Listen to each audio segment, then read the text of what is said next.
Welcome to Clandestine Cases. On a warm spring evening in the village of Little Darning, the roses were blooming in full pride, and the ivy around the Greystone Inn seemed to clutch the stone walls with more eagerness than ever before. Greystone, with its polished mahogany, reception desk and brass key hooks, was the sort of place that quietly boasted its heritage, quietly enough to be respectable, but not so quietly that the rates were affordable. It was run by a tall, unsmiling woman named Mrs. Venn, who took pride in her ledgers, her punctual tea service, and most of all, her guest book. Every visitor, from barristers to bookish tourists, was required to sign in, and Mrs. Venn took particular pleasure in pointing out the illustrious names that had passed through her threshold over the years. So when on Monday morning she found a man dead in room 3, and no corresponding name in her guest book, it wasn't the corpse that shocked her first. It was the blank space between Mr. Gregson from Bath and Miss Rawle from Eastbourne. The man had been found sprawled face down on the bed, still dressed in a light tan overcoat, shoes on, and his spectacles askew. There were no signs of a struggle. The window was shut. The door had been locked from the inside. His wallet, placed neatly on the bedside table, contained cash and business cards for a solicitor in London, one Arthur L. Bream. The telephone receiver dangled from the side table off the hook, but it wasn't clear whether the man had managed to make a call. There was no blood, no apparent injury. The kettle in the room had been used. A single-used teacup sat beside a packet of unopened shortbread biscuits, but it was the lack of a signature, something that would have usually earned a guest no supper and a talking to from Mrs. Venn, that turned this simple death into a puzzle. Inspector Craddock, who had come from the nearby county town, stood in the hallway with a notepad, chewing the inside of his cheek. He was a methodical man, used to routine. He examined the door lock, confirmed it had no signs of tampering, and quizzed Mrs. Venn, who was thoroughly indignant about the whole affair. "He arrived just after dinner," she said, arms crossed over her stiff bodice. "I recall it because it was raining, and he had no bag." Odd, I thought, but not unheard of. Businessmen sometimes travel light. He asked for a room 3. Paid in cash. I handed him the ledger, but I had to step away. The kitchen bell rang and the sauce was on. When I returned, he'd gone up already. I assumed he'd signed. I should have checked. "Did he give his name?" Craddock asked. "No. But I never pressed, not when the ledger's there." The body was sent for post-mortem, but preliminary signs pointed to heart failure. Natural death, perhaps. The problem was, of course, that nothing else felt natural. Why would a man use a false identity? Because there was no Arthur L. Bream, registered at the London firm mentioned on the card, and come to a quiet inn in a village that boasted nothing but a biscuit factory and a monthly craft fair. Why leave no trace, sign no book, carry no luggage? And how had he locked the door? From the inside before dying, Miss Marple was not present at the inn that night, but she heard about the affair the very next morning, over breakfast with her niece in the conservatory. Her eyes lit up with that peculiar brightness reserved for nasty puzzles and parish scandals.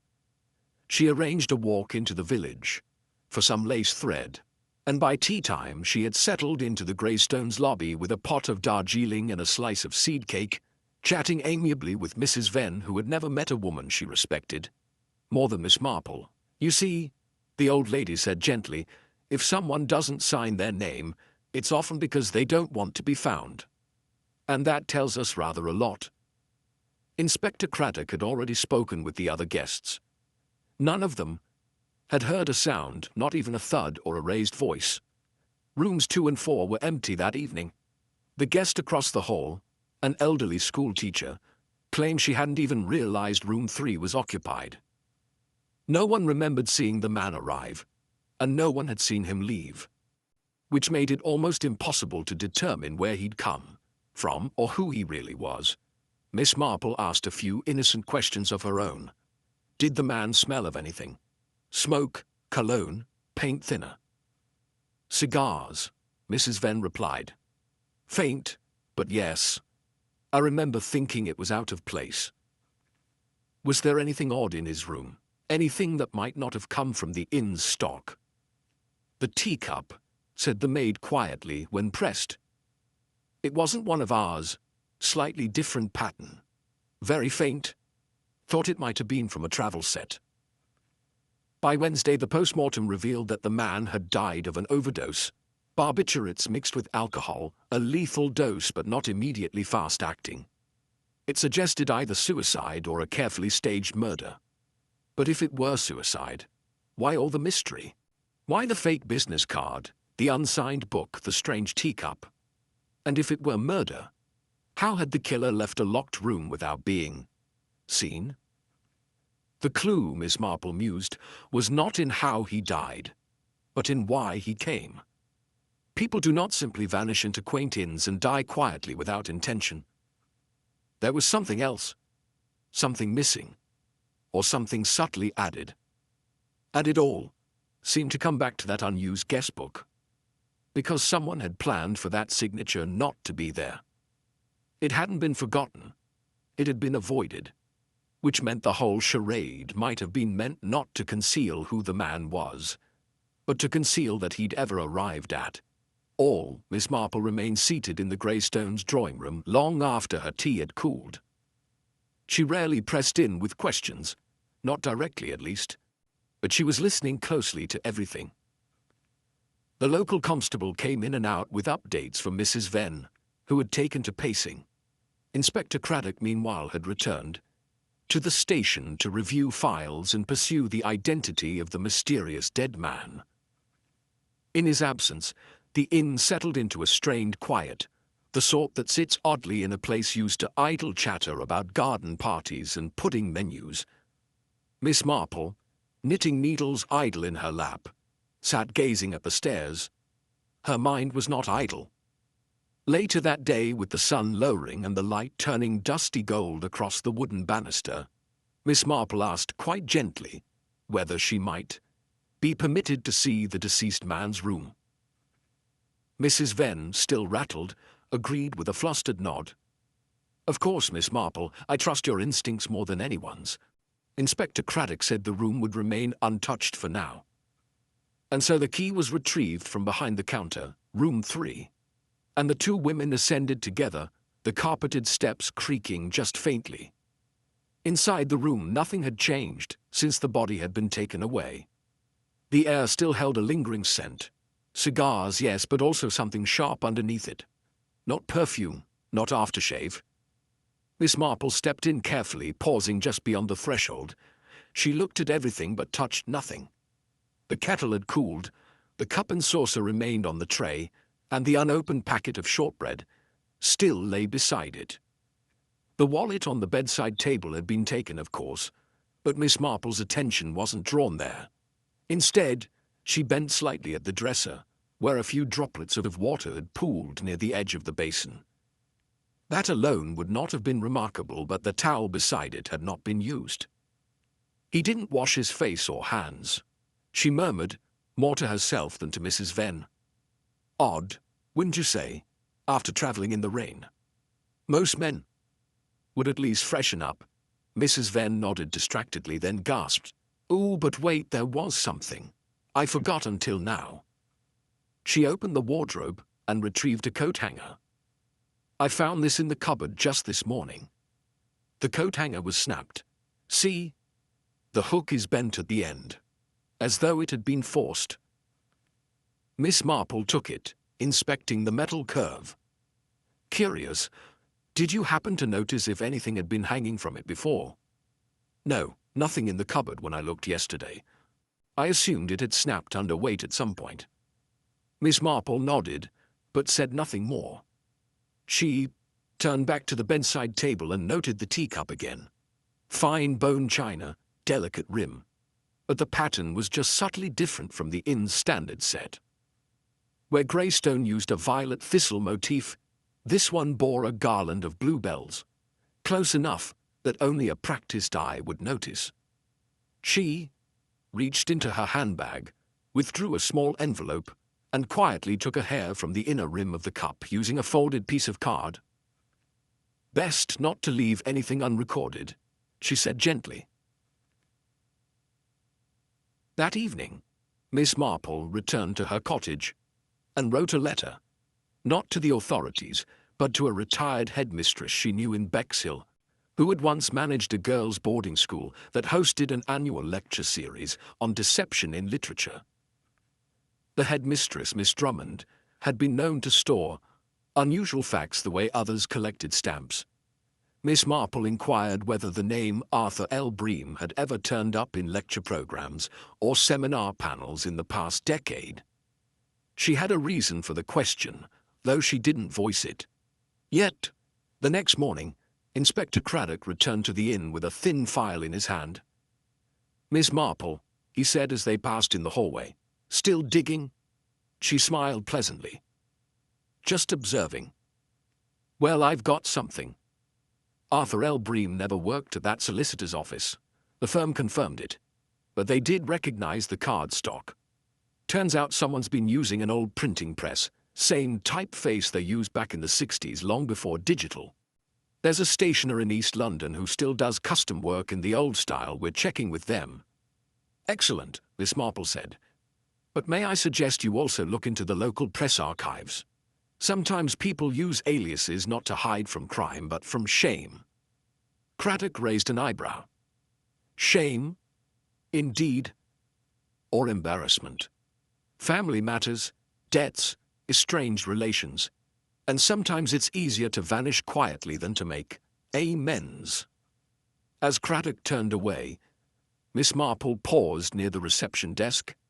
The guest book still lay open behind the counter. With permission from Mrs. Venn, she reviewed the entries once more. She noted the peculiar gap between Mr. Gregson's signature and Miss Rawls, and the faintest imprint beneath it, barely a smudge but visible in the right light. Someone had pressed lightly, perhaps intending to sign and then changing their mind. That night, Miss Marple didn't sleep well. The puzzle itched, the broken coat hanger, the foreign teacup, the lack of a bag, and the unused towel, all were parts of a whole. But what was missing was intent. People rarely go to such lengths without intent. She thought again of the snapped hanger. What might have been hidden inside a coat that required hanging? Something light, perhaps. A document, a photograph, or nothing at all. Perhaps just the illusion of something important. She returned to the inn the next morning with a quiet request: to speak with the maid who had first discovered the body. A young woman named Ivy, who seemed reluctant at first, but warmed under Miss Marple's gentle tone. "I didn't see anything odd, miss," she said. "Only, I thought it strange the man didn't draw the curtains. Room 3 always gets the morning sun, you see. Everyone shuts the drapes tight before bed. But his were wide open, blazing in. He must have slept like that. Or never slept at all," Miss Marple said softly. Ivy frowned. "Then again, when I knocked in the morning, I thought I heard something. Like a soft thump just before I opened the door. But I thought I imagined it." Miss Marple's fingers tightened around the strap of her handbag. A soft thump. Perhaps the sound of a door closing. But whose?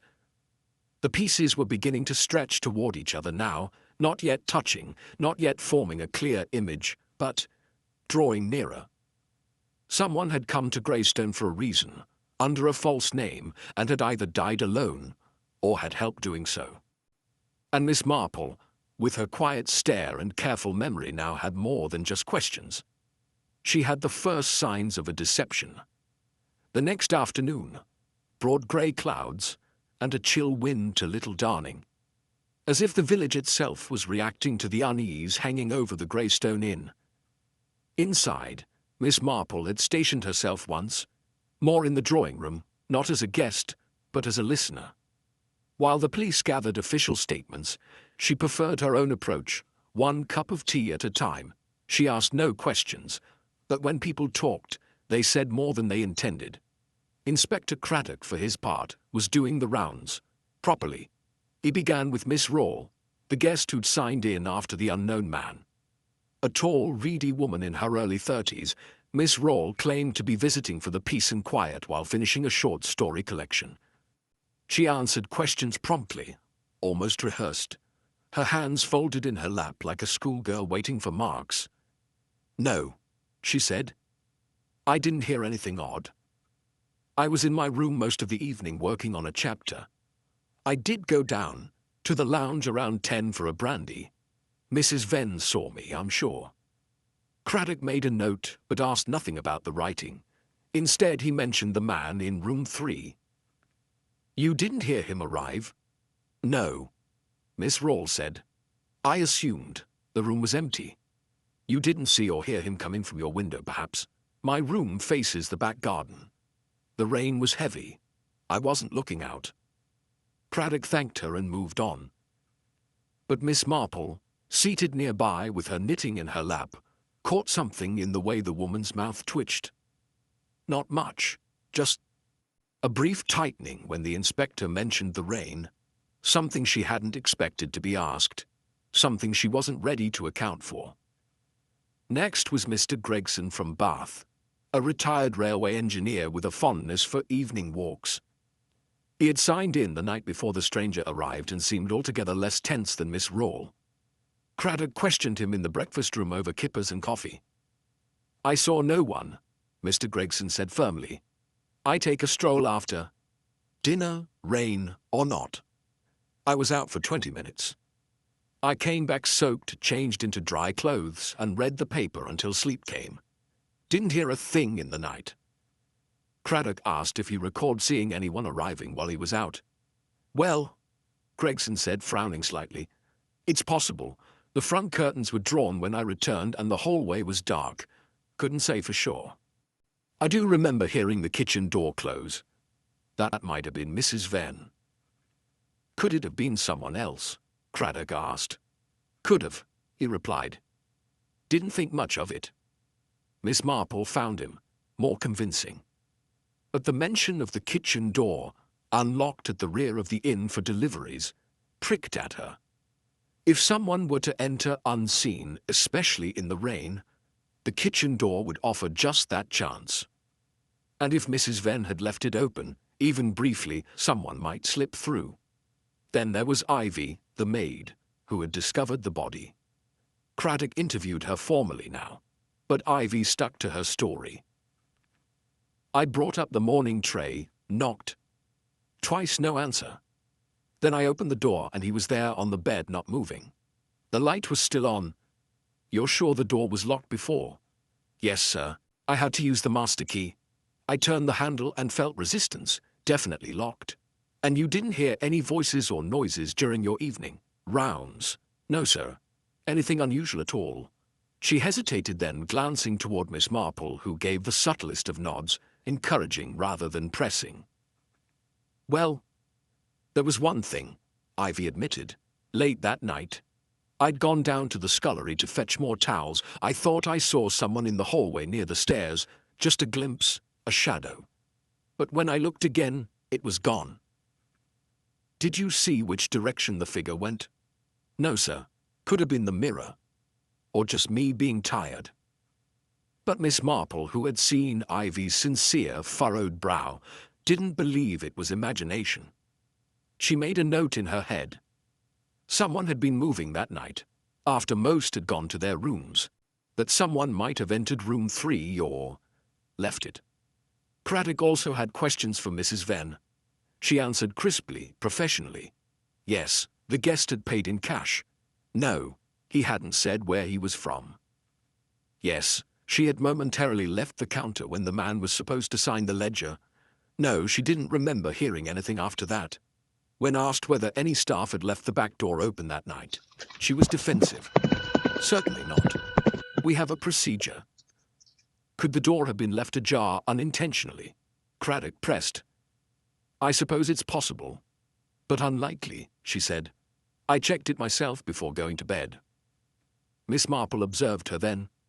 The handkerchief Mrs. Venn clutched was perfectly folded but being twisted unconsciously. The woman had high standards, almost rigidly so. For her to admit the door might have been left ajar was more than just humility. It was avoidance. As the questioning concluded, Miss Marple decided to initiate her own quiet conversation with Miss Rawle, choosing her moment after supper, when the inn had grown quiet again. She approached her in the reading room. "I hear you're a writer, Miss Rawle. Fiction or memoir?" "Fiction," the woman said quickly. "Short stories mostly, mysteries in fact." "How delightful. I always say it's easier to invent puzzles than to live through them." Miss Rawle smiled tightly. "Quite." "I found it curious," Miss Marple went on still gently, "that you didn't draw your curtains that night. It's terribly bright in the mornings, facing east." "Oh," Miss Rawle said after a beat. "Yes, I fell asleep early, must have forgotten." "Perfectly understandable, though I recall Ivy saying you were in the lounge late. A brandy, wasn't it?" The woman's lips parted slightly, then closed. "Yes, I did go down, around 10. But the curtains were drawn when Mr. Gregson came in from his walk, which must have been earlier than 10. I might have drawn them myself when I returned to my room. I don't remember exactly." Miss Marple said nothing further, just offered a kind smile. But she had seen it. Uncertainty. Miss Rawle was aligning her account with what she thought she should have done. A small contradiction. But in mysteries, such things mattered deeply. The next morning, a letter arrived for Miss Marple. It was from Miss Drummond in Bexhill. The name Arthur L. Bream had indeed appeared on a guest list at a literary conference 3 years ago. Only, it wasn't a man. Arthur L. Bream had been a pen name for a female writer who vanished from public view after a scandal involving accusations of plagiarism. The real name? Lillian R. Rawle. Miss Marple folded the letter slowly, set it down, and looked across the breakfast room to where Miss Rawle sat reading the paper, jaw tight, eyes scanning without seeing. The name hadn't been stolen randomly. The signature hadn't been left blank by accident. And someone, perhaps even more than one person, was lying, but not simply about where they were lying about who they were. Miss Marple sat quietly as the inn's dining room filled with the muted clatter of cutlery and murmurs over toast and marmalade. Her letter from Miss Drummond remained folded in her handbag, untouched since she read it. The name Lillian Rawle, formerly the writer behind the pseudonym Arthur L. Bream, circled her thoughts like a fly in a jar. There was a reason the name appeared on a false business card tucked into a dead man's wallet, and the woman sitting across the room pretending to read the paper had just become central to it. She waited until breakfast was over and guests dispersed, then approached Inspector Craddock outside near the back hedgerow. "Inspector," she said softly, "I have reason to believe Miss Rawle is not who she claims to be." The name Arthur L. Bream was her pen name before a certain scandal ended her public career. I believe she may have checked into the inn under her real name but was recognized, or expected to be, by the man in room 3. Craddock frowned. "You think he knew her?" "I think he came here because of her," Miss Marple said. "Or she came because of him. Either way, there's no longer any doubt that their presence here is connected." Craddock rubbed his brow. "But if she was the target, why wouldn't she run? Why would she stay on after the man died?" Miss Marple's eyes narrowed slightly. "Because she didn't expect him to die. And perhaps she didn't expect to be found out. She believed she'd slipped away from her past quietly. Perhaps she thought he would do the same." That afternoon, Craddock returned to question Miss Rawle again. She looked tense now, no longer composed, her voice brittle as dry grass. She admitted to once publishing under the Bream pseudonym, but insisted she hadn't used the name in years. When asked if she knew the dead man, she denied it flatly. "I have no idea who he was. If he carried a card with that name, it wasn't from me." But Miss Marple had her doubts. If the man had used the name deliberately, it was likely bait, either to signal something or to provoke a reaction. She believed he had come to confront or expose Miss Rawle. The trouble was, that motive alone did not account for the locked door, the false teacup, the staged appearance of natural death. The man hadn't simply arrived and died. Someone had helped things along. Meanwhile, Craddock turned his attention to Mr. Gregson. The retired engineer had seemed the most grounded of the guests, but now his earlier confidence began to look like performance. Digging into his past, the inspector discovered Gregson had once served on a company board where financial records were audited by a team that included a certain legal consultant, Arthur L. Bream. That couldn't be coincidence. Gregson had met the real Bream before the man vanished from public life, around the same time the literary scandal involving Miss Rawle took place. When confronted, Gregson grudgingly admitted he had known the name but hadn't recognized the man at the inn. If that was him, he changed. Hair grayer, voice rougher. I wasn't sure. Besides, it wasn't my business. But it became your business when he turned up dead in the room next to yours, Craddock said. I didn't kill him, Gregson snapped. I was out walking, I told you.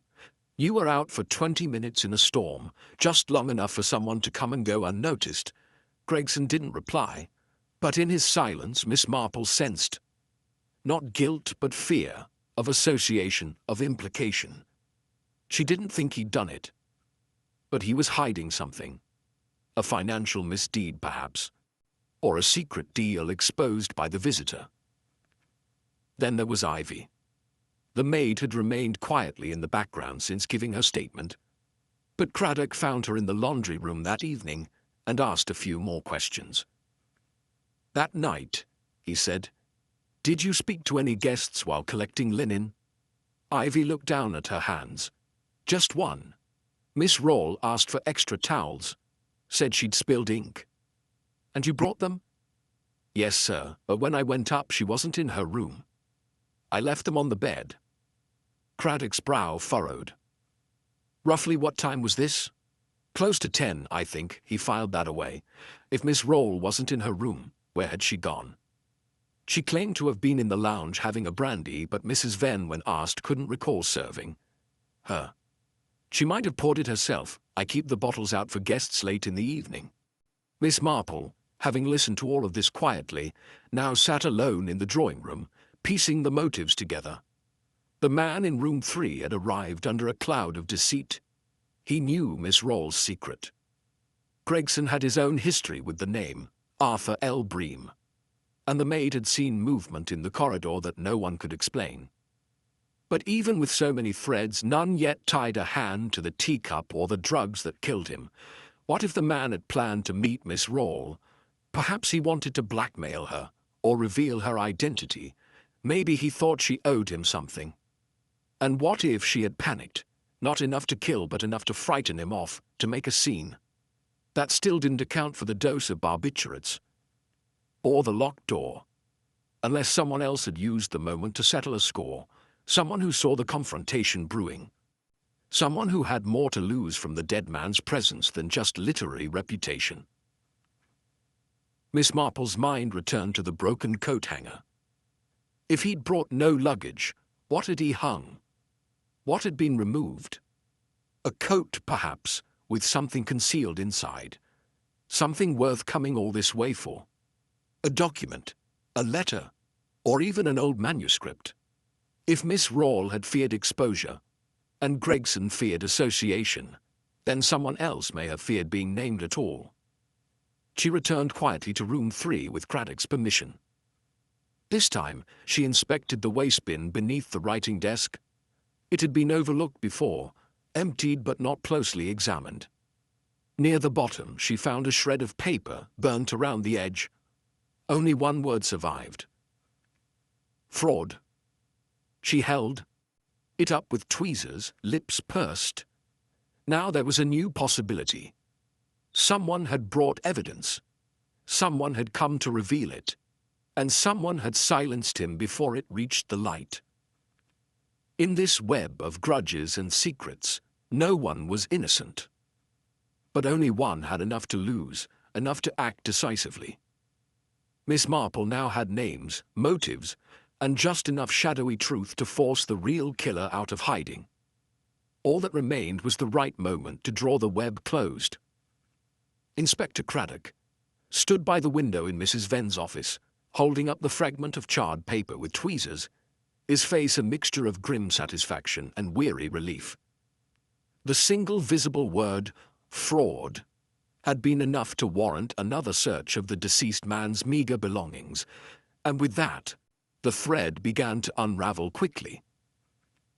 In the lining of his overcoat, sewn crudely but carefully, police discovered a small folded envelope. Inside it were 2 pages of notes typed, with a title that made Craddock's blood run cold. Greystone Holding and Trust, Misappropriation and Cover-Up, 1984 to present.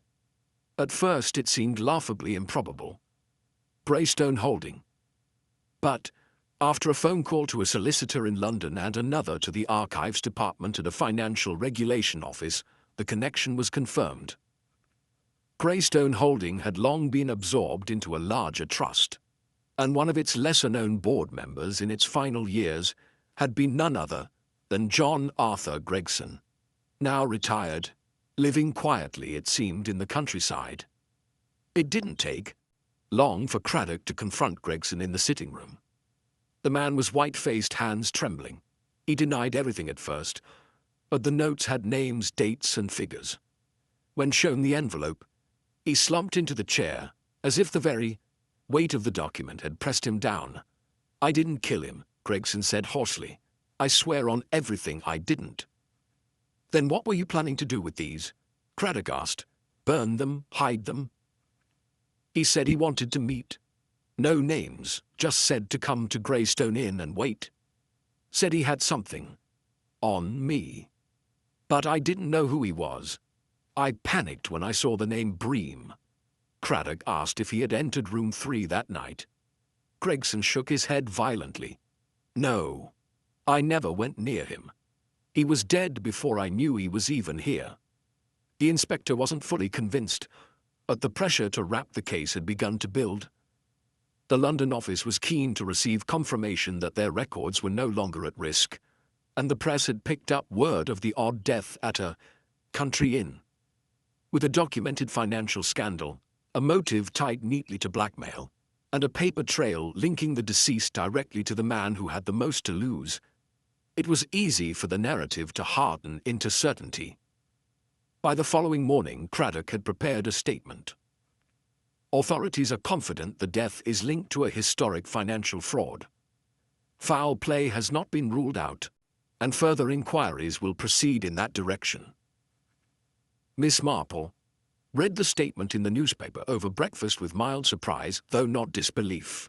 The facts were true, at least on the surface. But it was precisely that neatness that made her hesitate. It was too convenient. The man had died with incriminating papers, yes. Gregson had motive. But there were details that still didn't align. Gregson, for one, was not a calculating man. He was fearful, reactive, but not composed enough to drug someone without leaving traces. And most importantly, he had no access to room 3 that night, no proximity, no opportunity. There was nothing placing him inside that room. And then there was the teacup. Miss Marple had kept the bluebell pattern cup tucked carefully in her own room after noting its anomaly. Craddock had not considered it important. The presence of a unique cup might simply suggest the guest brought his own. But Miss Marple knew better. Guests did not travel with porcelain. That cup had been planted, or swapped. Later that morning, she returned to the kitchen under the guise of asking Ivy for more tea. Ivy, who had grown comfortable with the older woman's gentle manner, welcomed her in. The tea was prepared, and Miss Marple watched as Ivy reached up to the overhead shelf to collect the matching thistle-patterned cups. There were 9. One was missing. "Ivy, dear," Miss Marple said softly, "would you be so kind as to tell me, do you recall washing the cup from room 3? "Oh no, miss," Ivy said. "That one never came down. The police took it, didn't they?" Miss Marple nodded, smiling. "Yes, quite right, but tell me, did anyone come into the kitchen late that night? Perhaps while you were elsewhere?" "I wouldn't know. I was folding linen in the back. Sometimes the guests help themselves to brandy or hot water." Miss Marple left shortly afterward, her suspicions firming into shape. The swapped teacup meant someone had prepared the man's drink for him, using something brought in from outside the inn's stock. It was a deliberate act, and whoever had done it had known to remove the matching greystone cup to avoid suspicion. She believed now that the drug was not self-administered. It had been served. She found Inspector Craddock in the hallway. "I think," she said gently, "we may have celebrated a little too soon." He gave her a tired look. "You don't believe Gregson's responsible?" "He may be guilty of fraud," she said, "but not of murder. The method here, this was clean, careful, planned. Someone who wanted the man dead but didn't want the death traced. Someone with access to the kitchen, someone who knew just enough about poisons to use a sedative and not arouse suspicion until it was too late." Craddock frowned. "The maid?" "Miss?" Marple shook her head. "No, Ivy wouldn't have known what to use, but someone else might." Craddock blinked. "Mrs. Venn?" Miss Marple only said, "She grew up in a household with a pharmacist's father. Mentioned it to me years ago. Used to compound powders for him as a girl, and more than anyone she knew who checked in, who signed, and who didn't." Craddock hesitated, reluctant. Mrs. Venn had been a fixture in the community for years. Unfailingly. Proper. But he couldn't ignore what was before him. That evening they requested to see her again. This time not in her office but in the lounge. Mrs. Venn arrived with her usual poise, but her smile was brittle. When Craddock asked about the teacups, she barely blinked. "We have several patterns," she said. "Only one was missing," Miss Marple said, "and it was placed in room 3. "I wouldn't know about that," she replied stiffly. Craddock leaned forward. "The man who died. He wasn't just here to blackmail Gregson. Was he?" Mrs. Venn met his eyes for a long moment. Then she looked at Miss Marple. "He was my brother." Silence settled around them. "I hadn't seen him in years. He was always getting into things, schemes, scandals, always dragging our family name into disgrace. After our parents passed, I told him never to come here. But he did anyway. And he said if I didn't help him expose Gregson and Rawle, he'd tell the papers that I was complicit in our father's illegal compound sales. I never touched those books, but he knew how to twist the story." Miss Marple spoke softly. "So you put something in his tea?" "I wanted him to sleep, to leave. I didn't mean for him to." But the sentence trailed off. Miss Marple didn't respond. Nor did Craddock at first. The case was far from solved when it appeared so. The truth had waited just beneath the surface, patient and silent, until the false victory gave way to something colder and final. Mrs. Venn's confession hung in the air like smoke, too fragile to grasp, too heavy to dismiss. She didn't cry, nor did she protest. She sat with her hands folded in her lap, her voice measured as she recounted her brother's threats. He had shown up unannounced, carrying the weight of old sins, his, hers, and their families. Miss Marple listened without interruption. But something inside her remained unsettled. The story had logic, yes, emotion too, but the pieces still didn't fully align. Inspector Craddock, though shaken by the revelation, moved forward with restraint. He arranged for Mrs. Venn to be quietly escorted to the station for formal questioning, preferring discretion over spectacle.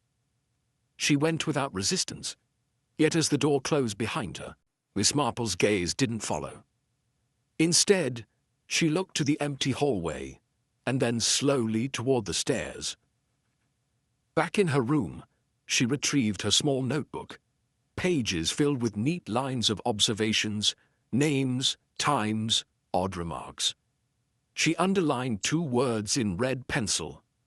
The letter. It had been burned partially.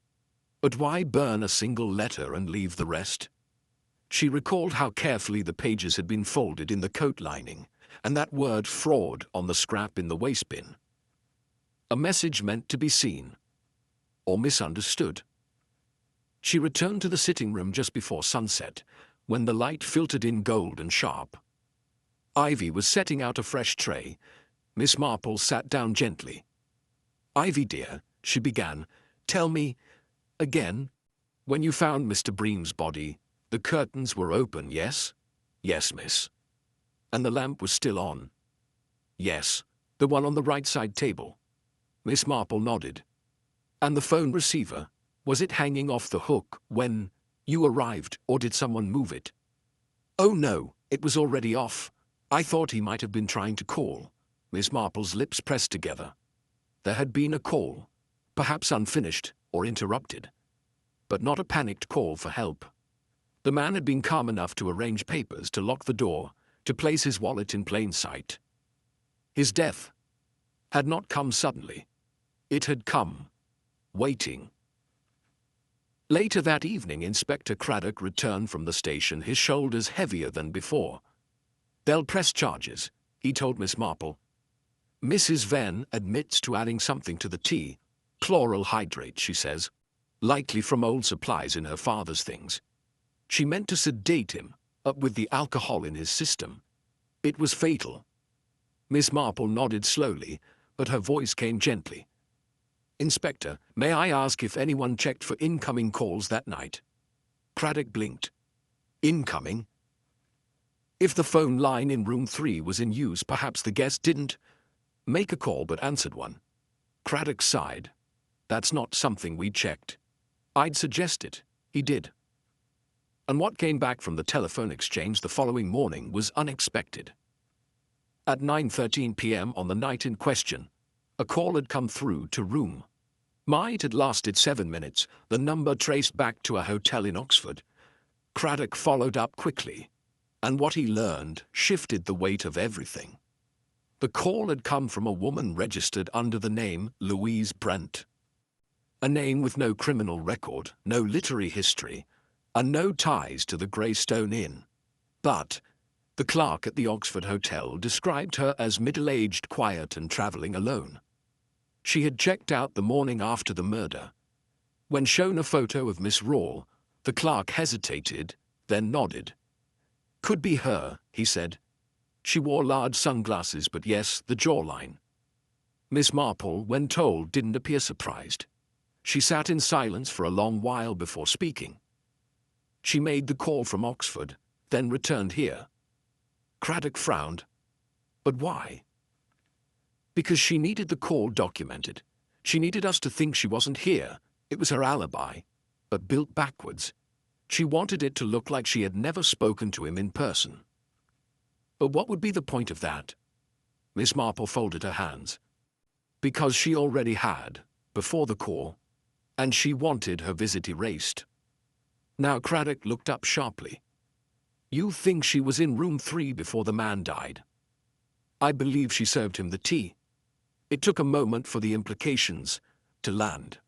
Craddock muttered, "So Mrs. Venn may still have added the sedative, but it was Miss Rawle who ensured the cup reached him." "But that's 2 people administering something," he said. "Wouldn't that be fatal?" Miss Marple answered softly. "Exactly." Craddock stared at the carpet. "They both thought they were only quieting him. Instead, together, they killed him." Miss Marple nodded faintly. "Unwitting accomplices, one out of shame, the other out of fear." Then something else came to her, a memory from years ago, long before this case, a trial. A woman named Lillian Rawle had been involved in a bitter lawsuit over copyright theft. But what the public never knew, because it was struck from record, was that she had also been blackmailed during that period. A man had tried to coerce her into attributing her success to him. His name had never been released. But Miss Marple remembered the testimony. He threatened to destroy my life if I didn't say he had written the drafts. It wasn't just the scandal she feared.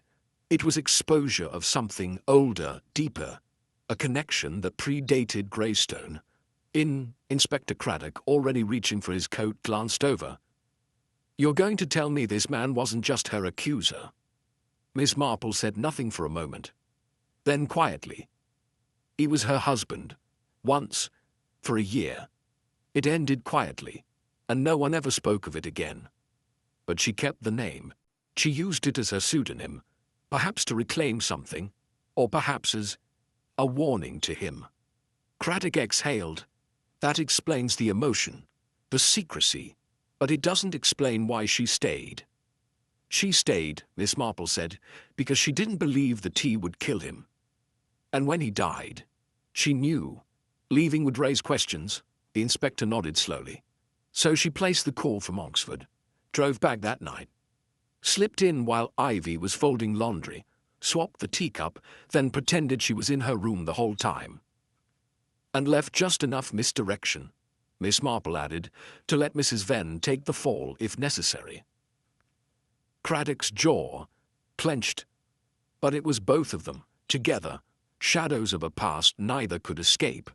And with that, the case turned, not to simplicity but to something more painful. Two women, one trapped by guilt, the other by history, one act shared unknowingly. And a man who had thought himself invincible, undone not by a single enemy, but by those he had once hurt, now converged by fate in the quiet of a country inn. Following morning brought a rare quiet rain to Little Darning.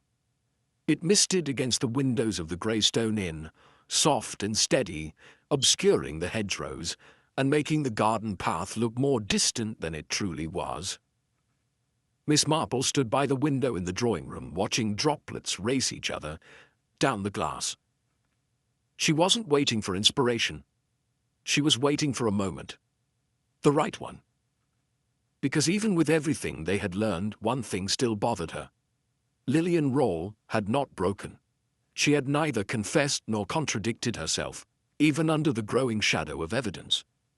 Craddock, while building a case with care, still lacked the single tipping point, a reaction, a contradiction, something no one could rehearse, and so Miss Marple devised her own method, one not written in manuals or followed in procedural steps. Something quieter, subtler, and very much her own. Just before lunch she asked Ivy to help her prepare a tea service, nothing out of the ordinary. A small tray, 3 cups, and a particular pot that hadn't been used in some time, the one with the small chip near the base.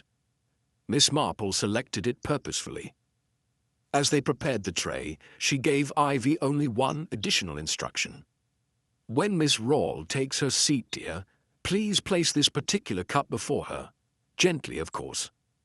Ivy, puzzled but trusting, agreed, and so it was arranged. Miss Marple then asked Mrs. Venn, recently released under supervision until further charges were confirmed, to join them in the lounge. She accepted, though with a hesitation that didn't go unnoticed. She'd grown quieter since her confession, less sure of herself.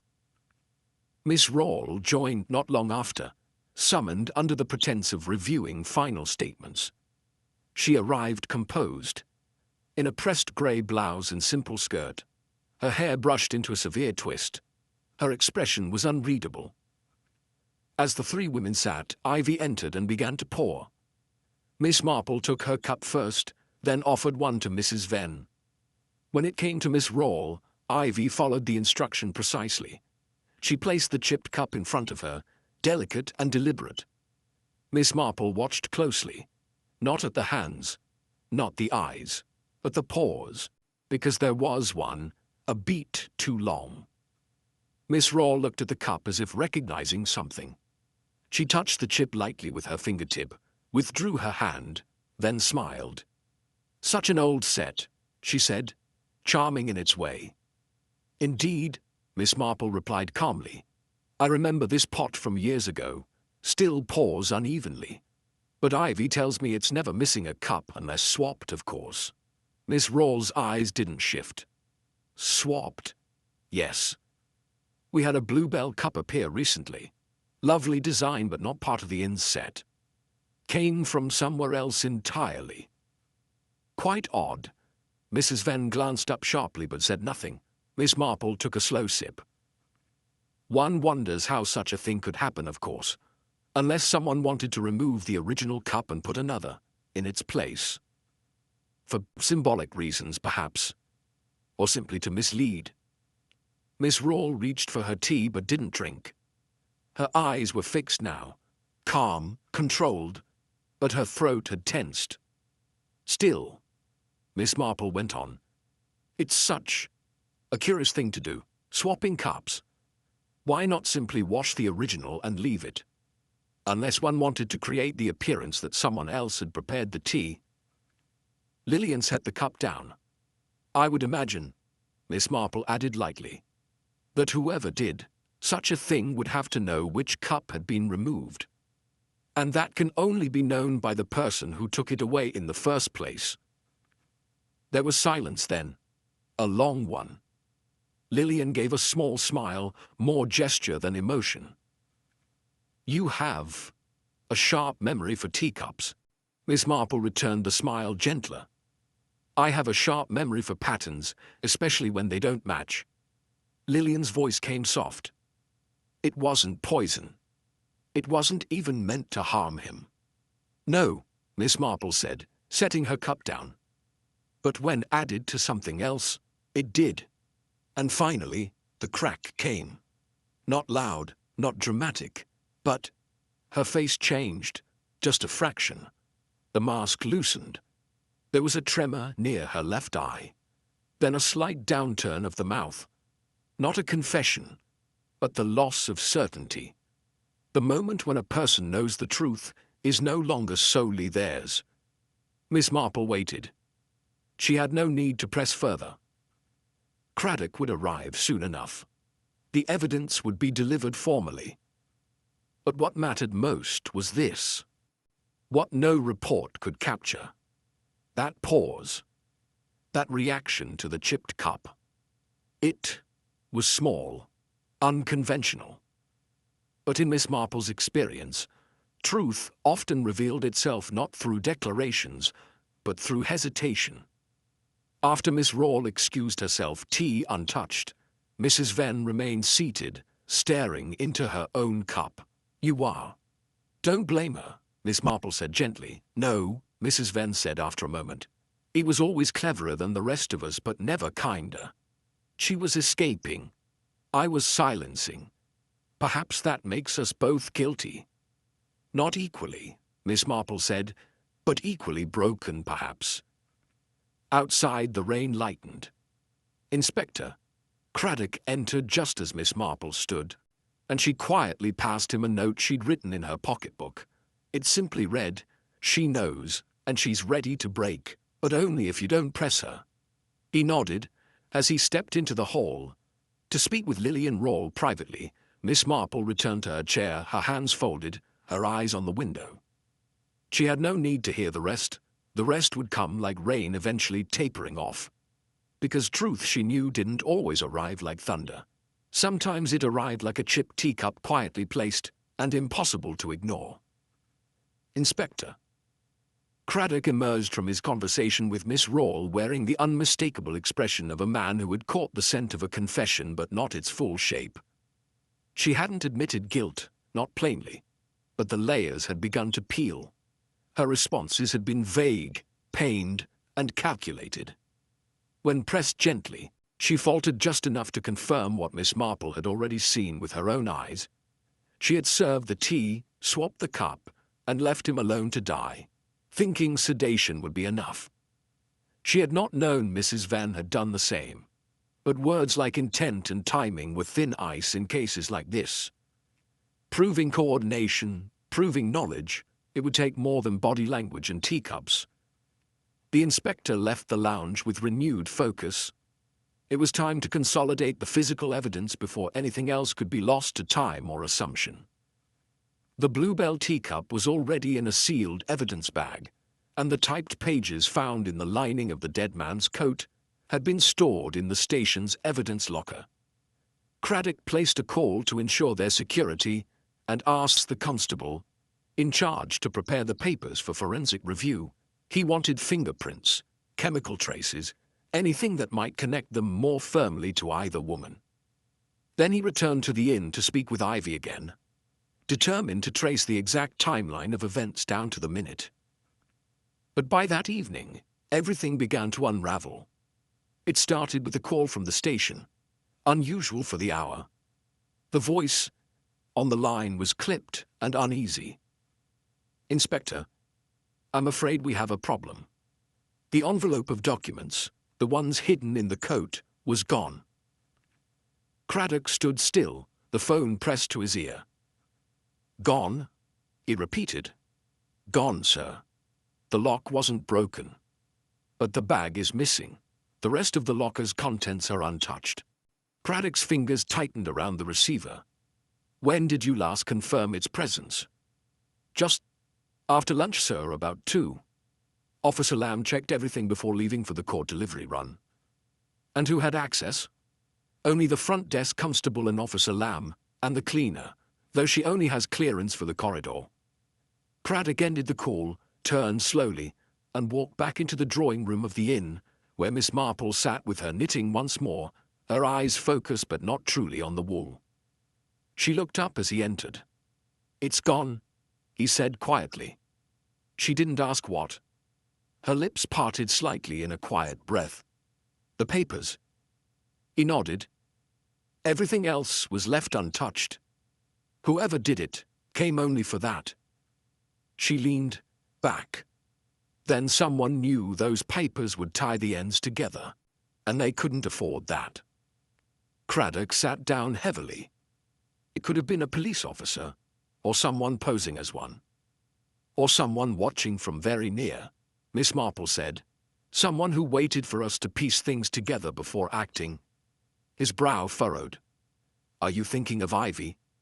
"No," Miss Marple said firmly. "She's frightened, yes, but too young, too truthful. No, this has the mark of calculation and opportunity. Someone who's seen evidence handled before, who knows what must be removed and how quietly." Craddock's gaze turned toward the front corridor. "Mrs. Venn?" "She's under supervision," Miss Marple reminded him. "She hasn't left the inn. But someone could have acted for her." Miss Marple rose and walked toward the small cupboard near the fireplace. It had always been used for minor storage. Old ledgers, broken corkscrews, dust-ridden teapots. She opened it, pulled down a slim book, and flipped through. Her fingers paused on a brittle yellow page, an old guest register from the year before. She studied the names, and then turned to Craddock. "Did you know," she said slowly, "that Mrs. Venn once had a nephew who worked for a courier firm?" "No," Craddock said. "His name is Henry Venn. He stayed here briefly last spring, signed in under his full name, then left suddenly after 2 days. Ivy remembered him this morning, said he always knew which drawers she wasn't supposed to open." Craddock stood sharply. "Are you suggesting she had help removing the papers?" "I'm suggesting," Miss Marple replied, "that someone with knowledge of how evidence is stored and transported saw the right moment to act. And if Henry Venn had a uniform or an ID from a delivery service, he could have walked straight into the station posing as a courier with an urgent pickup." Craddock didn't wait. He issued a call immediately to the station, requesting all front desk logs from that afternoon and access to any local business CCTV. But as the calls rang out, Miss Marple stared into the flames of the hearth. The weight of the stolen evidence wasn't just in the loss. It was in what it suggested. Lillian Rawle hadn't acted alone. Nor had Mrs. Venn. What was being concealed went beyond fear or shame. Someone else had a stake in keeping the truth buried. Someone willing to step into the spotlight briefly, only to vanish with a critical piece of the story. When Craddock returned, he was tight-lipped. A man, matching Henry Venn's description, entered the station at 2:27, claimed to be from the records office. Presented a forged pickup request for Exhibit B7. It wasn't checked. He walked out with the envelope and hasn't been seen since. Miss Marple nodded once. The papers are gone, but the intent behind them isn't. Craddock sat down slowly. Without them, we've lost our leverage. Not entirely, she said. We still have the cup, the call records, the altered guest book. And we have behavior. What people did when no one was watching. That still tells the story. But will it be enough for court? Perhaps not, Miss Marple said gently. But it may still be enough to corner the truth. Outside, the rain had finally stopped. The hedgerows glistened. Somewhere in the distance, a car started. Not from the inn, but not far either. Miss Marple stepped to the window, her gaze narrowing. They weren't finished. Not yet. Someone still feared what might be uncovered even without the stolen papers, and that meant the most dangerous move might still be ahead. Not to cover the crime, but to stop its memory. Because once truth is known, what remains isn't always what happened. It's what people choose to believe. And someone, it seemed, was ready to decide that for everyone. The next morning broke cold and still. A low fog clung to the hedges outside the Greystone Inn, casting the grounds in a white hush. Inside, there was little movement. The guests had grown tense. Ivy walked the hallways quieter than usual, carrying her tray with both hands close to her chest, as though afraid something might jump from the shadows. Even Mrs. Venn, though subdued, had retreated into a silence that no longer felt like resignation, but wariness. Inspector Craddock had been up since before dawn, overseeing the manhunt for Henry Venn. The courier companies in Oxfordshire and beyond had been alerted, and a description was now circulating to regional stations. But no one had seen him. The man who had walked into the station in broad daylight and vanished with evidence under his arm seemed to have dissolved into the fog itself.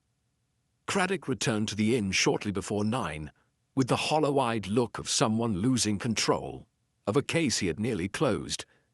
Miss Marple had risen early too. She had taken to watching the front entrance from the lounge window, her knitting untouched in her lap, her mind sharpened to something more primal than deduction. Instinct. She had seen something last night just before the car started, something that didn't make sense until the early hours when the wind shifted and she heard it again. A door softly closing. Not the front door. No, the side one, tucked behind.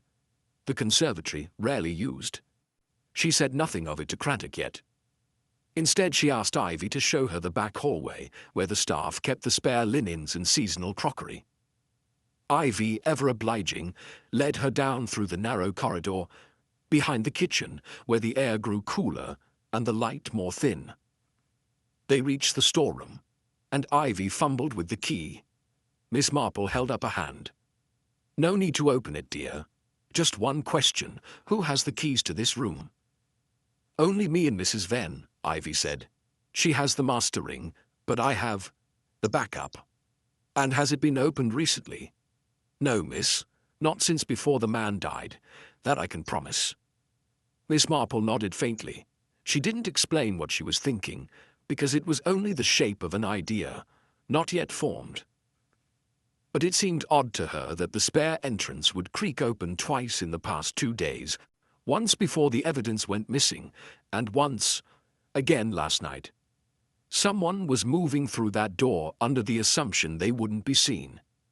She returned upstairs just in time to hear Craddock receive a call at the front desk. His voice, steady and firm, carried down the hall in clipped tones, then fell sharply. A pause, a snapped question, then silence. When he turned around, his face was white.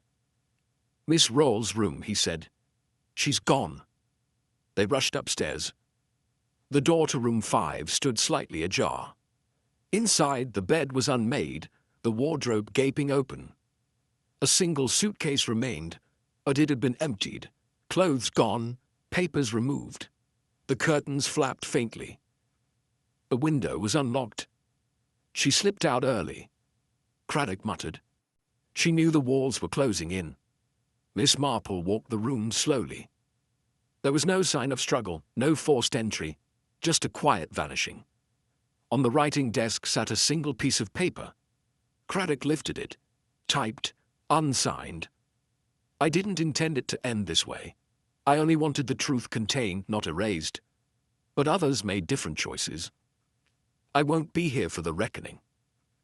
Miss Marple's gaze went to the wardrobe. She's not run. She said softly, this is too staged. She knew we were near. But this is a performance.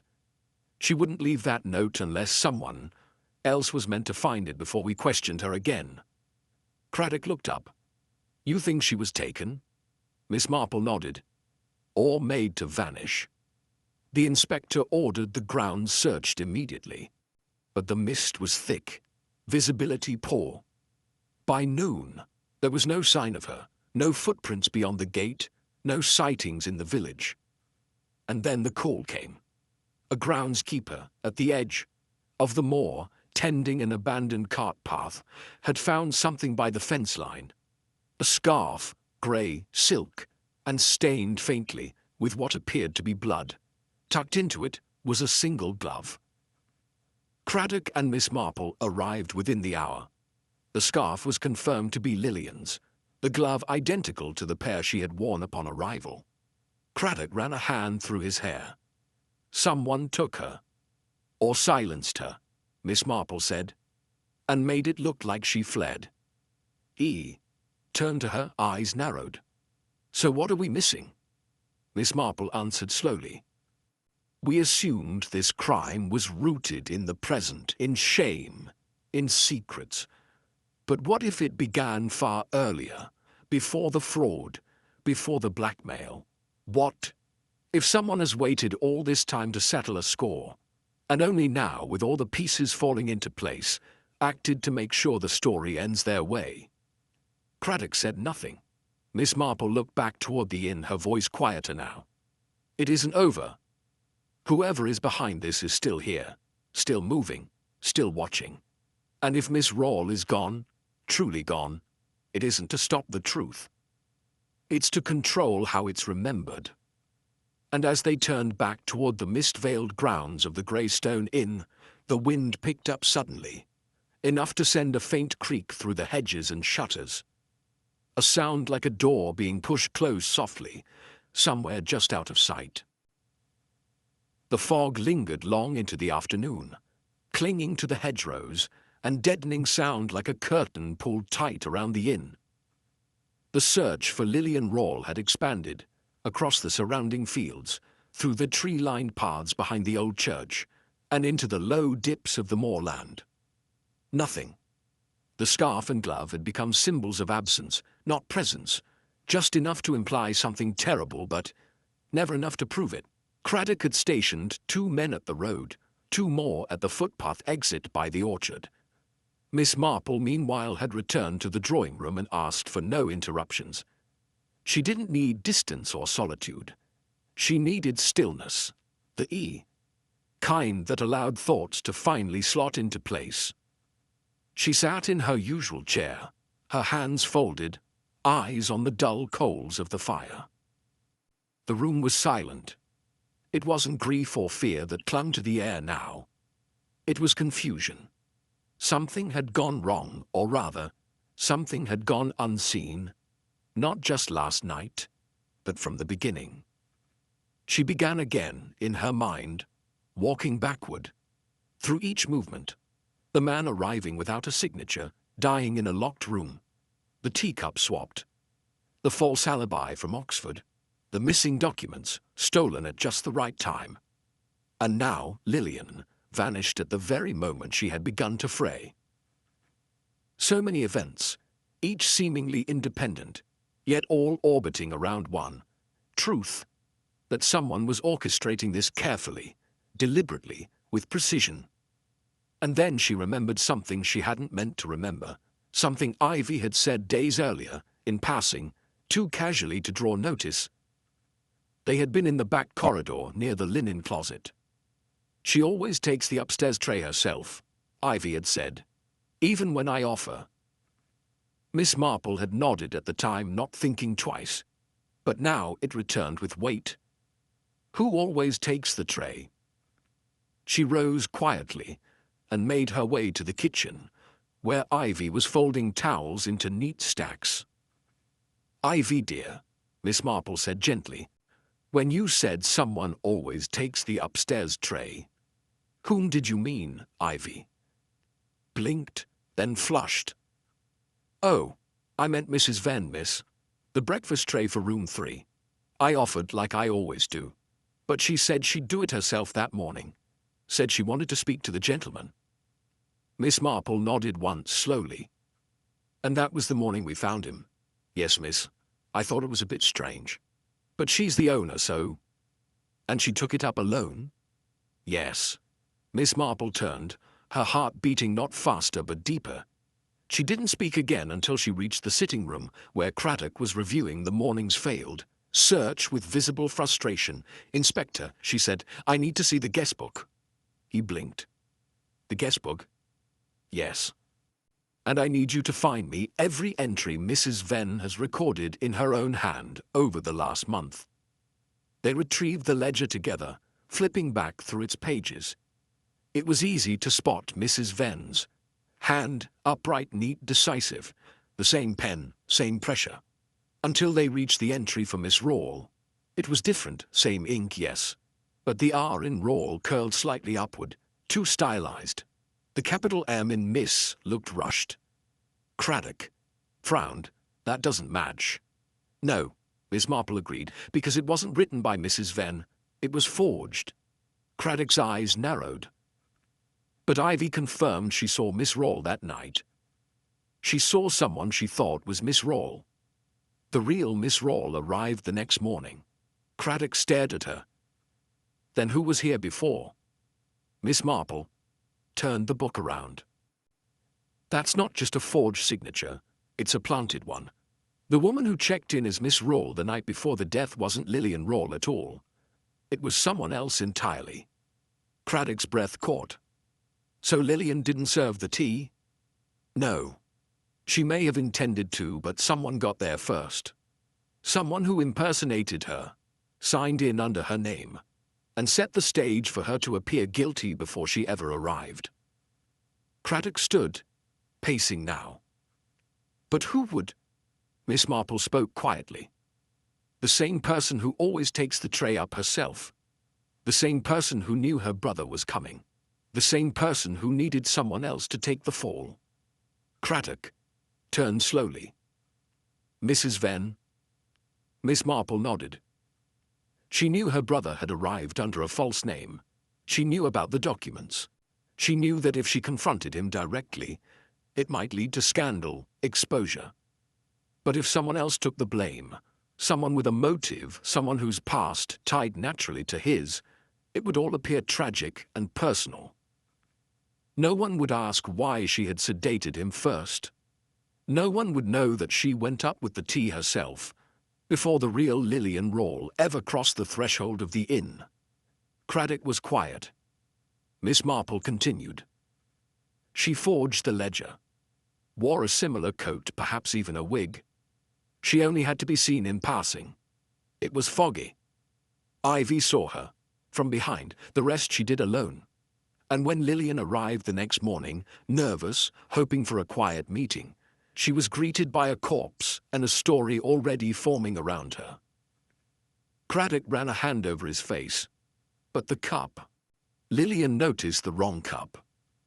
Because she had planned to serve the tea herself. She'd brought her own cup, the Bluebell one. But when she saw it already in the room, already used, she realized someone else had acted. And that's when she panicked. Craddock sat slowly, exhaling.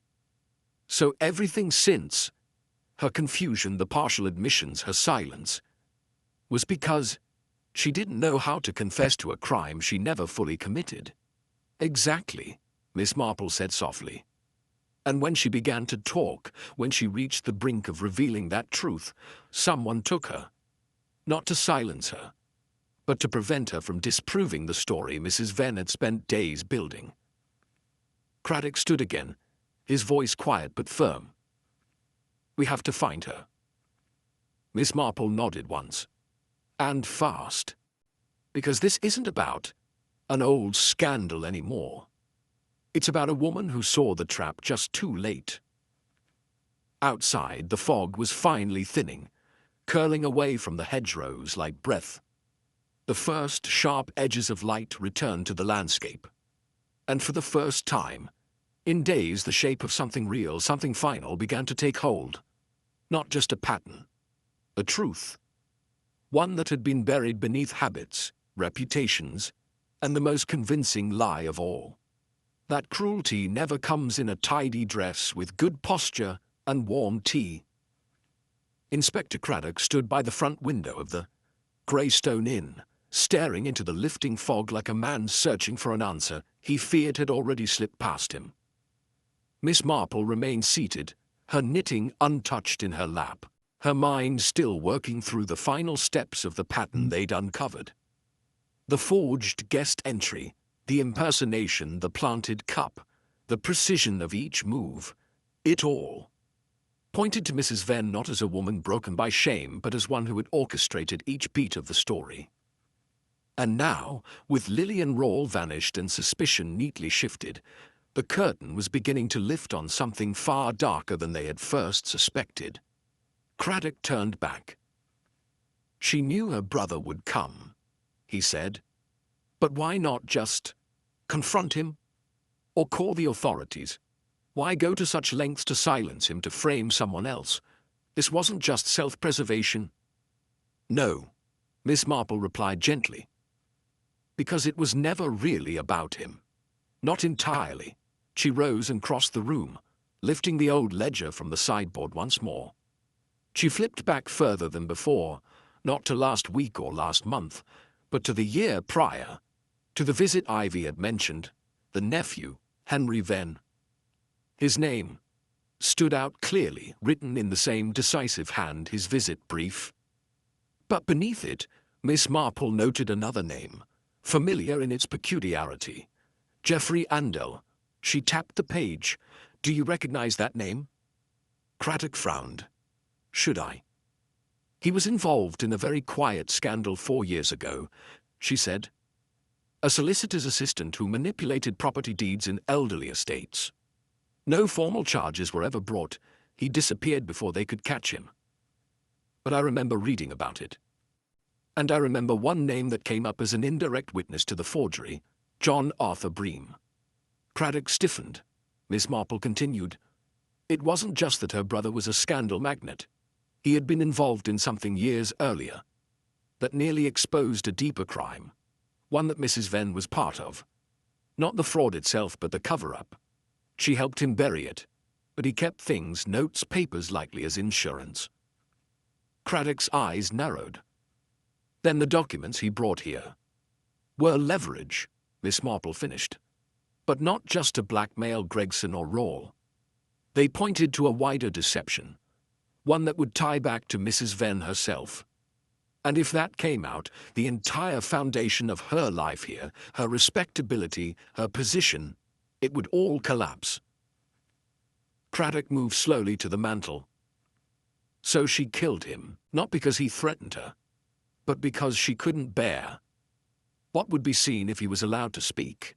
Miss Marple nodded. "And because Lillian Rawle's past scandal made her the perfect distraction. Her name, her story, her nervousness. It all gave Mrs. Venn what she needed. A scapegoat." There was a pause, and then Miss Marple added quietly, "But there's something else." Craddock turned. She didn't just want to hide what had happened. She wanted to destroy the one person who could still remind her who she had once been. Craddock's brow furrowed. "Her brother wasn't just an inconvenience," Miss Marple said. "He was the last thread connecting her to the life before Greystone. The family disgrace. the late-night arguments in rented rooms, the way their parents were ruined after his schemes unraveled their name. She built this inn with her own hands, rebuilt herself really. But he could still take it all away just by existing. And Lillian Rawle, in a way, was his mirror. Another wrecked reputation. Walking into her domain, that's what made her the target. Craddock was quiet, the pieces clicking now with grim clarity. She didn't just fear scandal, Miss Marple said.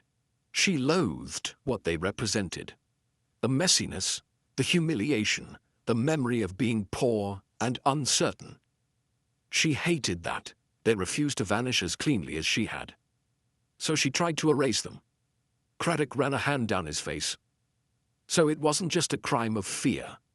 It was control. Yes, Miss Marple replied. The inn, the ledgers, the rules, the tea service, it was all about control. And when that control was threatened by the chaos of people she believed had failed to do the same, her brother Lillian, she acted. He paced the room slowly, then stopped.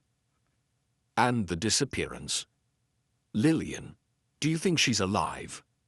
Miss Marple's voice was steady. Yes, because if Mrs. Venn had wanted her dead, she wouldn't have left the scarf and glove.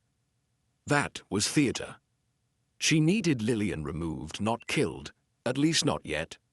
Craddock stared. Then where is she? She's still here, he blinked. Here? Miss Marple nodded. Somewhere on the property. The side cellar hasn't been used in years as an old delivery chute, and Ivy mentioned she heard noises in the scullery 2 nights ago when no one was meant to be there. Craddock was already moving. He called for 2 officers, then led the way to the back of the inn, past the kitchen and through the utility corridor. At the end stood a narrow door, weathered, paint-chipped, the cellar. They pried it open. The air inside was damp and sour. They found her within 15 minutes. Lillian Rawle, wrapped in a blanket, conscious but weak, seated on an old camp chair beside a crate of dusty preserves. Her wrists had been bound, but not tightly. She looked up as they entered, blinking against the sudden light. She locked me in, she murmured. Said it was for my own protection. That I'd ruin things if I spoke again. Craddock knelt beside her. You're safe now. Miss Marple stood at the threshold, eyes on the woman whose life had been quietly dismantled by another's need for order. Lillian whispered, Why would she do this? Miss Marple answered, voice soft, almost maternal. Because you reminded her of a life she couldn't bear to remember, and she thought if she controlled the story, she could finally silence the past. As they led Lillian out into the clearing light of day, Miss Marple lingered behind, staring at the walls of the cellar, lined with rows of neatly labeled jars, each dated, each preserved, untouched for years. Order, stored in glass. And at the center of it all, a crime born not out of greed or anger, but out of the quiet, desperate terror of losing the illusion of perfection. That, Miss Marple thought, was the most dangerous motive of all. The afternoon light had shifted, filtering golden, across the grey stone inn's gables, but inside the air was cool and still. Lillian Rawle had been taken to the village surgery, dazed and dehydrated but coherent, and under police protection now. Craddock remained there to supervise the statement-taking, while Miss Marple returned alone to the inn. She declined tea. She declined supper. She simply waited, because she knew there was only one piece left to fall into place, and the woman holding it had nowhere else to go. Mrs. Venn hadn't yet been told that Lillian was found.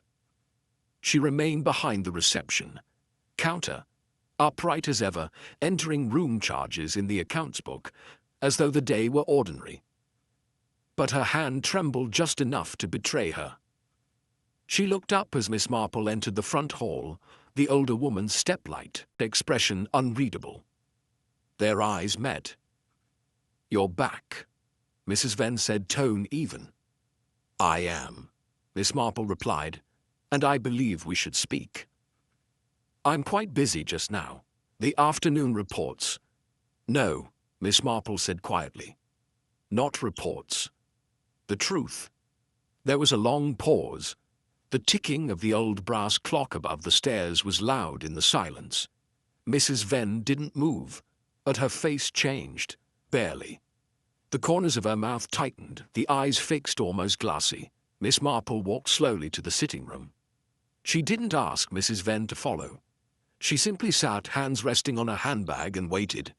Within a minute, the door clicked. Mrs. Venn stepped in, closed it behind her, and stood. "Lillian is alive," Miss Marple said. "We found her. Locked in your cellar. Quite unharmed aside from a few bruises and a growing sense of betrayal." Mrs. Venn said nothing. "She told us you lured her there with the promise of safety. Said others would twist the story, paint her as a villain, that she could trust you to make it right. She was hysterical," Mrs. Venn said, her voice thin. She didn't know what she was saying. "No," Miss Marple replied. "But you did." Mrs. Venn's eyes flicked toward the fireplace, then back again. Her poise faltered for the first time. "I only wanted to delay things," she said, "until the police calmed down, until the press lost interest.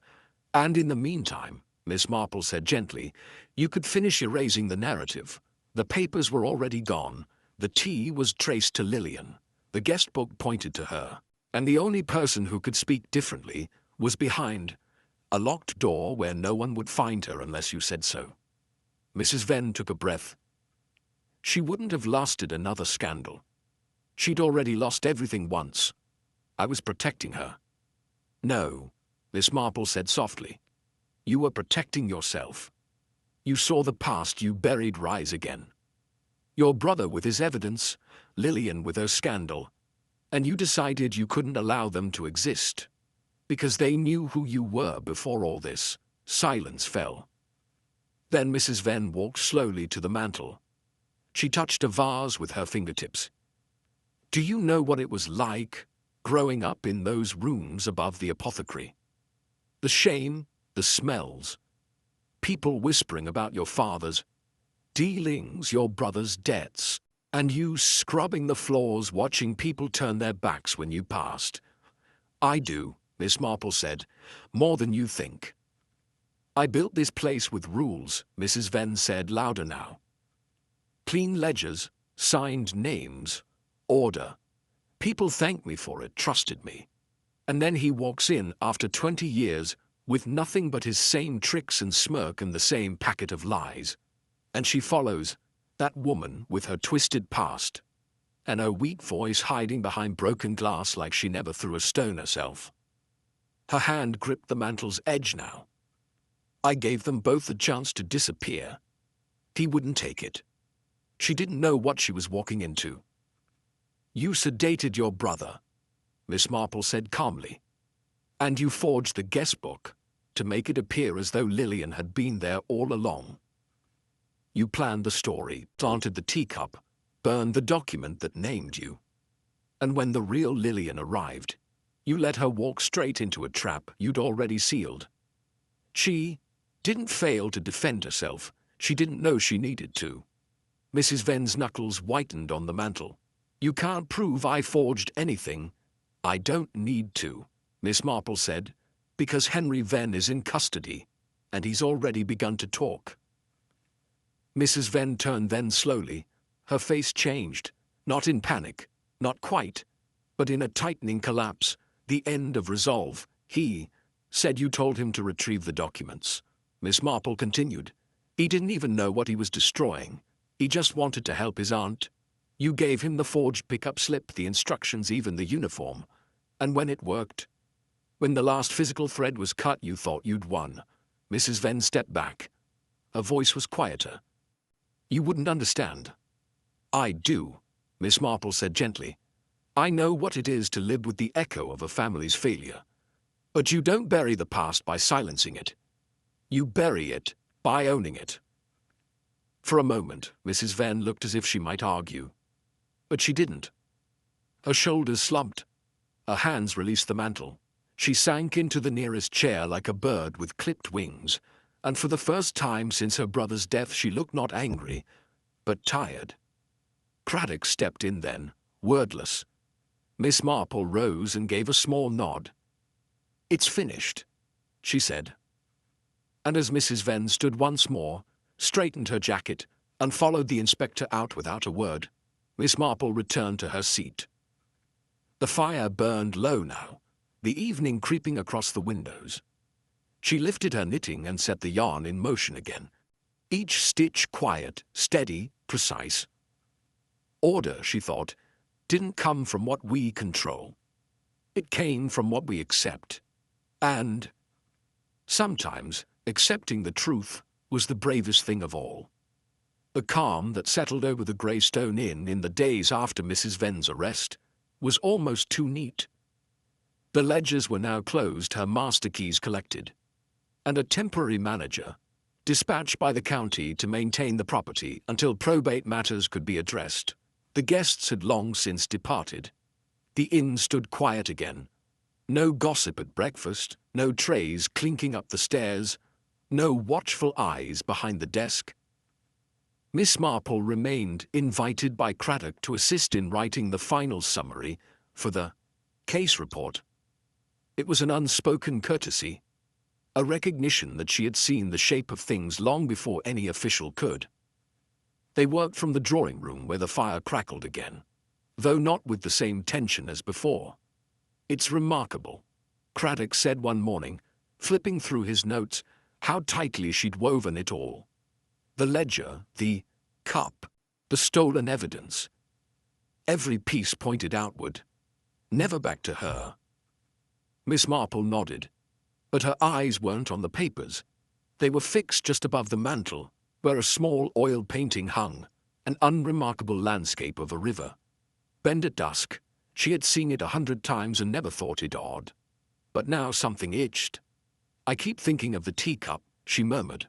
Craddock looked up. "The Bluebell one?" "Yes." "And how it appeared before Lillian arrived."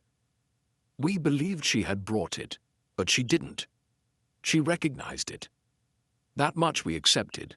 Craddock leaned forward. "You think there's more to it?" Miss Marple's tone stayed gentle, but her words were deliberate.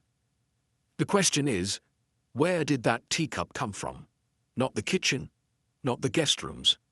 It wasn't local. It had to be carried in." Craddock frowned. "We assumed Mrs. Venn used it to frame her."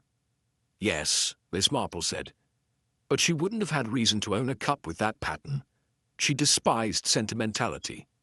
Everything she used came in matched sets, thistles, not bluebells. There was only one person who had ties to Lillian Roll outside this inn, someone who knew her preferences, her style, her history." Craddock narrowed his eyes. "You're not suggesting—" "Yes," Miss Marple said softly. "Henry Venn."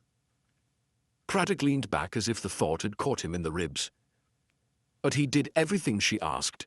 He helped destroy the papers." "He said he did," Miss Marple corrected.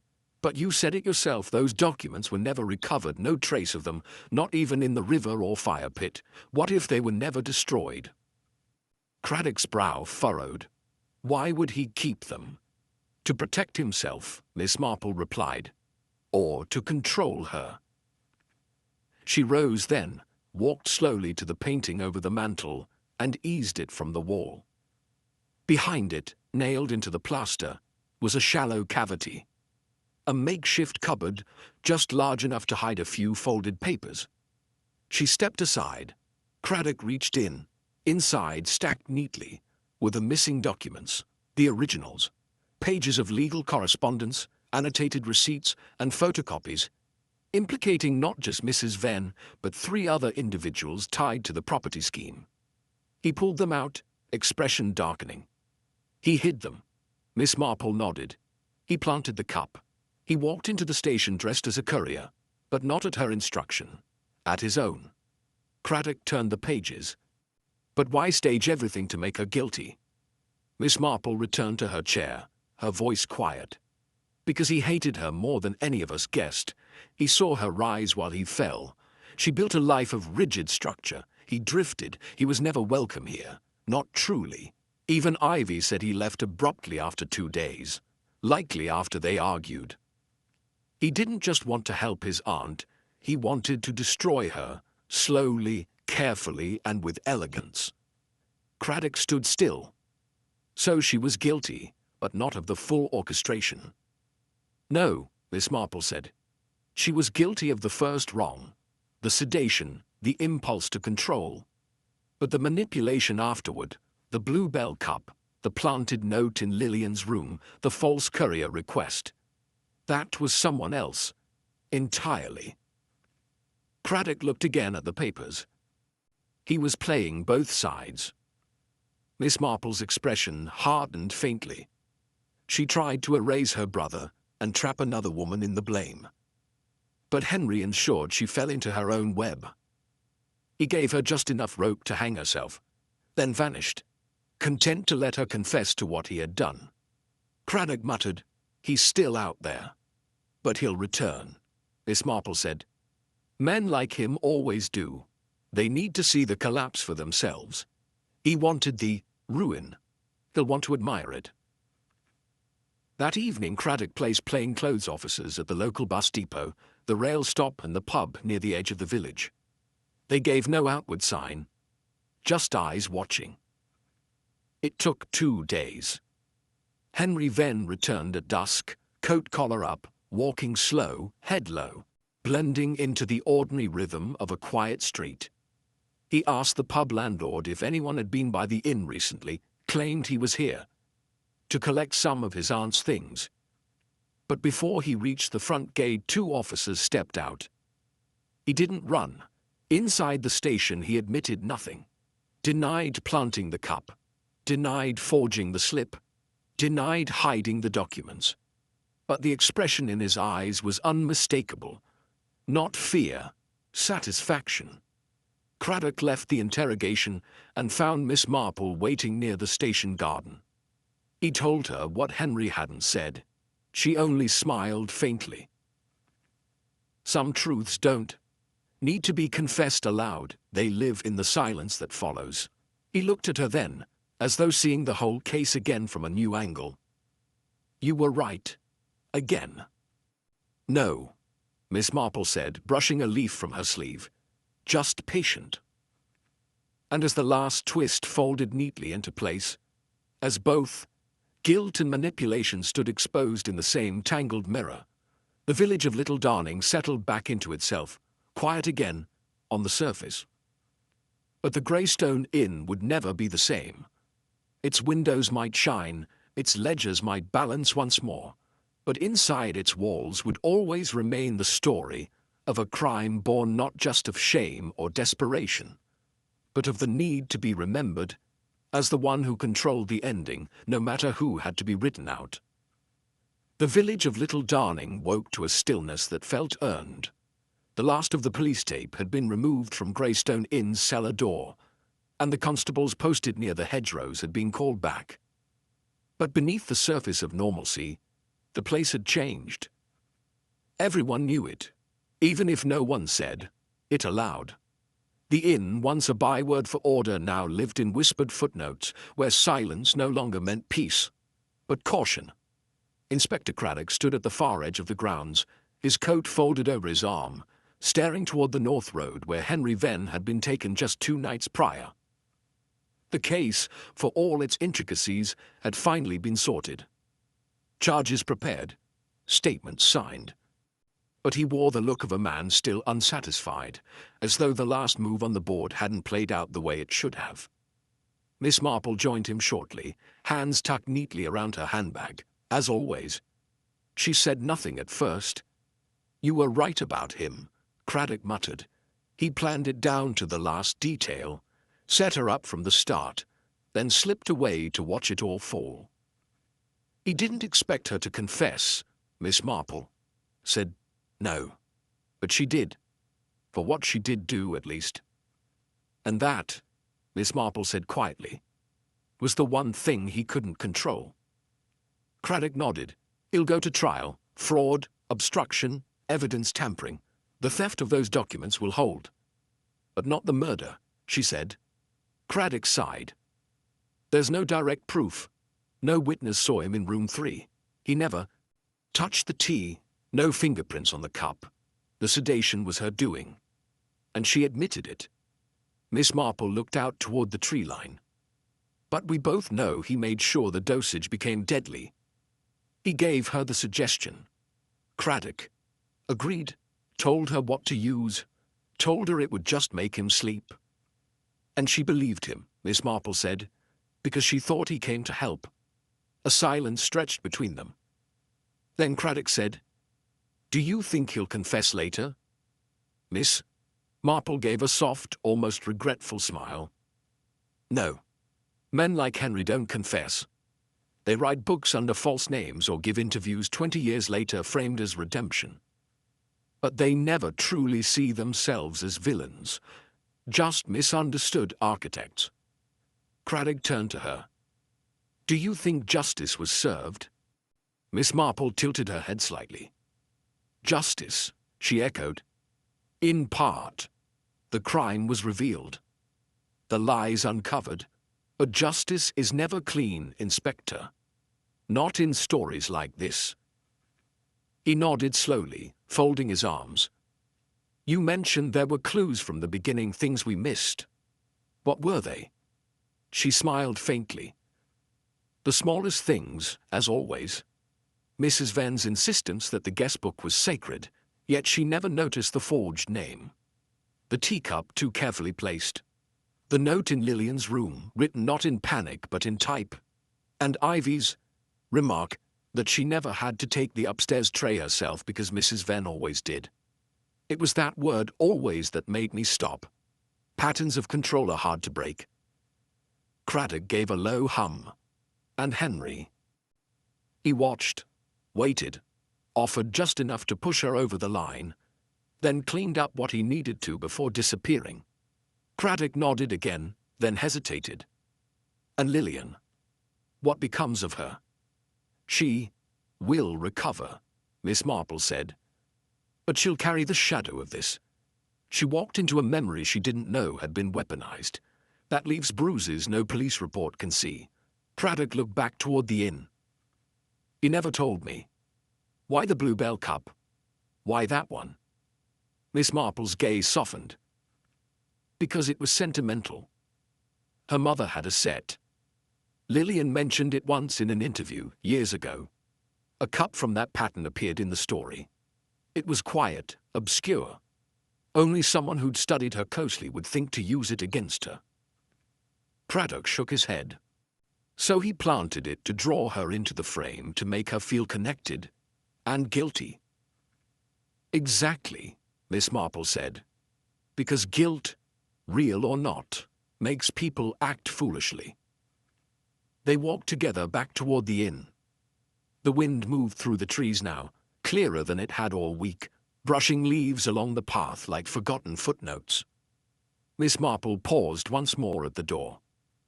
"Justice is like tea," she said at last. "Bitter if overdrawn, weak if rushed. And sometimes the best parts settle quietly at the bottom, only visible when you take the time to look." Craddock smiled despite himself. "You should have been a judge." "No," she said, stepping inside. "Judges deal in verdicts. I prefer patterns." And inside the grey stone inn, as the shadows lengthened once more across the polished floorboards and empty front desk, the full shape of what had happened remained not in headlines or court filings, but in the quiet understanding between two people who had seen not just the crime, but the fear behind it. Because justice in Little Darning had come not with the clang of a cell door, but with the slow, patient stitch of truth, threaded carefully through silence. A week later, the Grey Stone Inn stood once more in a state of still, watchful quiet. The police presence had faded, the rooms locked, the register empty. Ivy had gone to stay with an aunt in Dorset. Mrs. Venn awaited her hearing under strict custody, and Henry Venn had been transferred to London, where the more complex threads of his forged documents and estate manipulation would be unpicked in a wider inquiry. Lillian Rawle, for her part, had returned to London, quietly, under another name, seeking anonymity again, this time not out of shame, but to escape the story others tried to write for her. Miss Marple remained in Little Darning just long enough to ensure the village gossip had found new outlets: garden feuds, a misplaced dog, the baker's new assistant with the loud shoes. The inn, for now, had returned to its bricks and beams. But as she stood outside it on her final morning waiting for the taxi that would take her to the train station, her mind wasn't on the solved case. It was on a single object she couldn't quite place. She had returned the painting above the mantel to its original spot. The documents Henry had hidden behind it were long since in police custody, but it wasn't the painting itself that disturbed her. It was what she hadn't seen behind it. In all her years, Miss Marple had come to trust not just her sense of patterns, but her instinct for absence, for the things that should be there and weren't. Behind the painting had been Henry's hiding place, yes, but something else had nagged at her when she'd reached for the canvas. A faint stain on the wall's corner, slightly darkened, old, slightly circular, just enough to suggest a mark left by something once affixed, a hook, perhaps, or a nail. But then why was the painting hung slightly off-center? She hadn't said anything to Craddock. Not yet. At the time, it had seemed minor. A forgotten mounting, settling plaster, a quirk. But now, as she stepped into the waiting taxi and turned to look back at the building one last time, she thought of something else. An object. Mentioned once and never again. In her statement, Mrs. Venn had said she confronted her brother the night he arrived, that he had threatened her with exposure, waving a photo she described, but never handed over. A photo she claimed of her standing beside the solicitor who had falsified the deeds, Geoffrey Andal. It had been the thing that tipped her resolve. But that photo was never found. Not among the hidden papers, not in the coat, not in his room. Not in the drawer, fireplace, or bin. Miss Marple frowned gently, her fingers tightening on her handbag. She turned in the taxi, opened the window just slightly and leaned forward. "Driver, a quick detour before the station, if you please."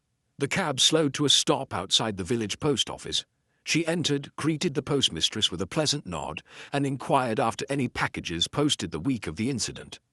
A ledger was brought out, brows furrowed, names checked. And there it was. J.A. Bream sent one parcel express courier to a forwarding address in London, P.O. Box 172 Blackfriars. No return address. The parcel had been recorded as thin, document-sized. She left the post office more alert than she'd gone in. The photo had been sent, possibly as insurance, possibly as bait, and not to the police, to someone else. She returned to the taxi in silence. By the time she arrived at the station, the sky had darkened slightly. A thin grey layer of cloud settled overhead, holding back sunlight like an uncertain secret. As the train pulled in, she sat quietly by the window, her reflection barely touching the glass. She didn't need to tell Craddock yet, not until she knew what else might lie at that forwarding address. That would come later. But even now, as the engine shuddered into motion and the fields blurred into motion outside, Miss Marple held her suspicions the way she held her knitting, gently, but never loosely. Someone else had received that photo. Someone who hadn't yet come into the light. Perhaps someone whose story touched the edge of this one but had not yet stepped inside. The Greystone affair, as the papers called it, was officially closed. But cases never really end, she knew. They simply fade into the fabric of life until one thread begins to twitch again, and pulls. Because in every mystery, no matter how neatly the story is tied off, there's always one knot left just loose, enough to unravel again.